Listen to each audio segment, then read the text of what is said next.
বর্ষাকালে আমাদের অতি পছন্দের একটি ফুল হলো রজনীগন্ধা ফুল।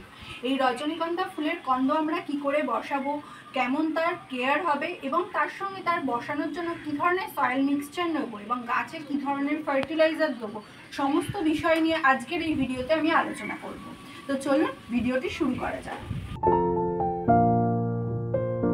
আমার এই রজনীগন্ধার গাছটি প্রায় 2 সপ্তাহ আগে বসানো, কিন্তু তখন আমি এই প্ল্যাটফর্মে ছিলাম না, তাই জন্য এর কোনো আপডেট আমার কাছে নেই। কিন্তু আমি এই মুহূর্তে এই কন্দগুলো নতুন করে বসাচ্ছিলাম, তাই ভাবলাম এই প্ল্যাটফর্মে আমি কাজটা যেহেতু শুরু করেছি, তাই এই কন্দ বসানোটা কেমন হবে, তার সয়েল মিক্সচার কেমন হবে, কী ধরনের কেয়ার হবে এবং ফার্টিলাইজার কী কী ধরনের দেবো, সমস্ত ধরনের আপডেট আপনাদের সঙ্গে শেয়ার করব।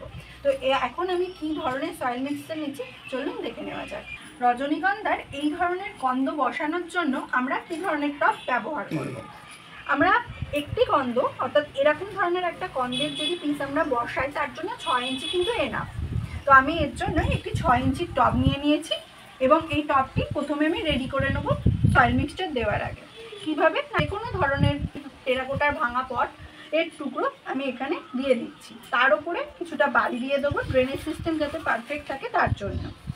আমি ড্রেনেজ সিস্টেমটা ঠিক করে নিলাম। তো চলুন এবার দেখে নেওয়া যাক যে আমি কী ধরনের সয়েল মিক্সচার ব্যবহার করছি। যেহেতু আমি কন্দগুলো বসিয়েছিলাম, আমি সমস্তটা মিশিয়ে নিয়েছি। তো এই মাটিটার মধ্যে রয়েছে হচ্ছে 50% গার্ডেন সয়েল, আর 20% বালি, আর 10% হচ্ছে কোকোপিট, আর 20% ভার্মি কম্পোস্ট এবং 2 চামচ নিমখোল মিশিয়ে এই মাটিটা তৈরি করা আছে। তো আমি এই মাটিটা কিছুটা এই টবটার মধ্যে ভরে নেব। প্রথমে আমি প্রায় অর্ধেকের বেশি টবে মাটি ভরে নিয়েছি। এবারে আমি কন্দটাকে বসাবো। তো কন্দটা আমার আগের বছরে তোলা রয়েছে, এই কন্দটাকে এবার আমি মাটিতে বসিয়ে দেবো এবং এর ওপর দিয়ে আমি মাটি চাপা দিয়ে দেবো। যতটুকু রয়েছে মাটিতে চাপা দিয়ে দিচ্ছি।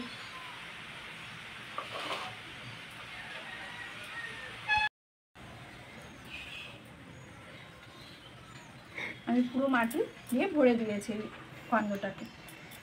এবারে আমি এটার উপরে জল দিয়ে দেবো। যেহেতু একদম প্রথম পটিং করলাম, তাই পুরো জল ভরে দিয়ে দেবো।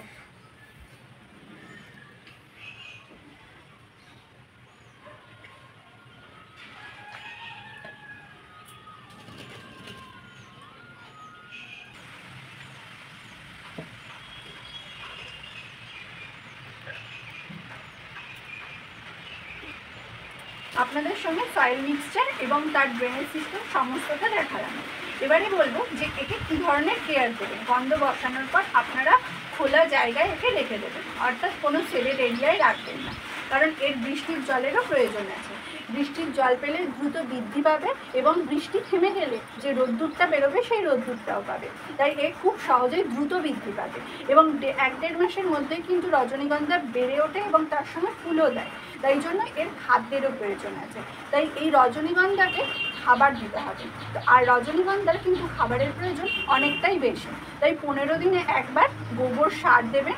আর যদি গোবর সার না থাকে তাহলে 1 চামচ হাড় গুঁড়োর সঙ্গে 1 চামচ সর্ষের খোল মিশিয়ে নিয়ে এর গোড়ার কাছে খুঁচিয়ে দিয়ে দিতে হবে এবং দেওয়ার পরে অবশ্যই জল দিয়ে দেবেন। তাহলেই দেখবেন রজনীগন্ধা কিন্তু দ্রুত বৃদ্ধি পাচ্ছে এবং খুব তাড়াতাড়ি আপনারা ফুলও পাবেন। এইভাবে রজনীগন্ধার পরিচর্যা করলে রজনীগন্ধা গাছ খুব দ্রুত বৃদ্ধি পাবে এবং খুব তাড়াতাড়ি ফুল পাবেন। এইভাবে আপনারা গাছের যত্ন নিন এবং দেখা হচ্ছে নেক্সট ভিডিওতে। যদি আপনাদের এই ভিডিওটি ভালো লেগে থাকে তাহলে অবশ্যই লাইক এবং সাবস্ক্রাইব করতে ভুলবেন না।